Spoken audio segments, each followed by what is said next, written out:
여명기간, 살 수 있는 기간. 일반적으로 살 수 있는 여명에 대한 부분은 통계청에서 발표한 평균 여명표라고 있습니다. 남자 여자 구분해서 나이에 따라서 살 수 있는 기간을 매년 이렇게 공시를 하게 되는데, 교통사고로 인해서 식물인간이라든지 또는 사지마비 같은 상당히 중증의 개호 환자의 경우에 있어서 향후에 살 수 있는 기간이 왜 중요한지 말씀드리겠습니다. 일반적으로 그냥 간단히 살펴보자면은, 부상으로 인해 사람이 많이 다친 경우에는 아무래도 살 수 있는 기간이 짧아지겠죠. 상태가 좋아지면 그만큼 살 수 있는 기간이 길어질 겁니다.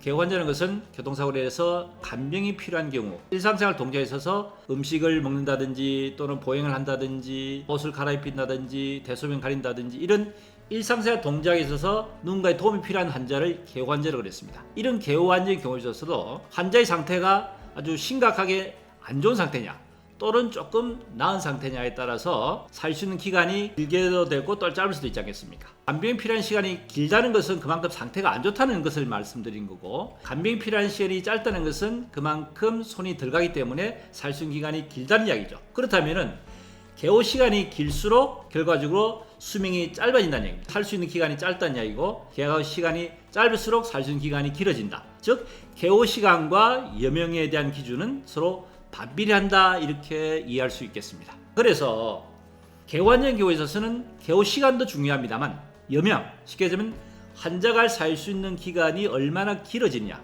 얼마에 따라서 간병인 비용이 어떻게 책정되느냐 상당히 중요하다는 얘기입니다. 좀 더 쉽게 말씀드리자면은, 올해 노임당 기준하면은 하루를 기준하자면은 16만 5,545원이 하루 노임됩니다. 한 달을 기준하자면은 정확하게 따지자면 503만 5,327원이 됩니다.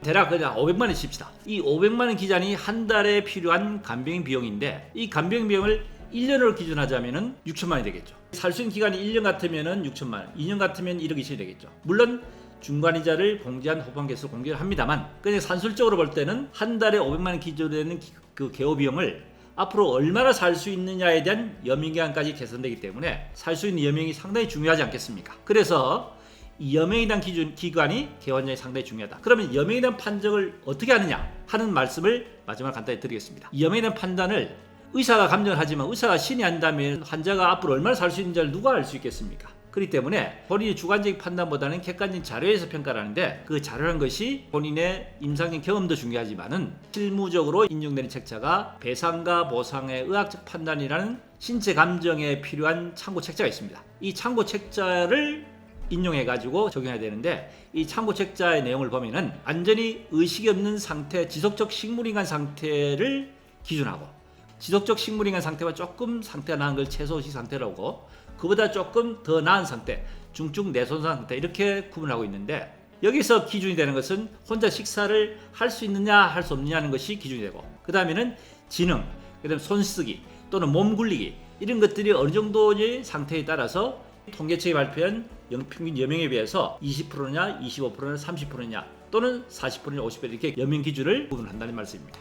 아시겠죠? 이거 상당히 좀 세부적으로 상당히 복잡하기 때문에 오늘은 여명이 개호비 판정이 상당히 중요하다, 그리고 왜 중요한지, 적용하는 기준은 어디에 근거를 둔 것인지, 여기에 대해서 간단히 살펴보는 시간을 가졌습니다. 네, 도움이 되었으면 구독, 좋아요, 알림 설정 부탁드립니다.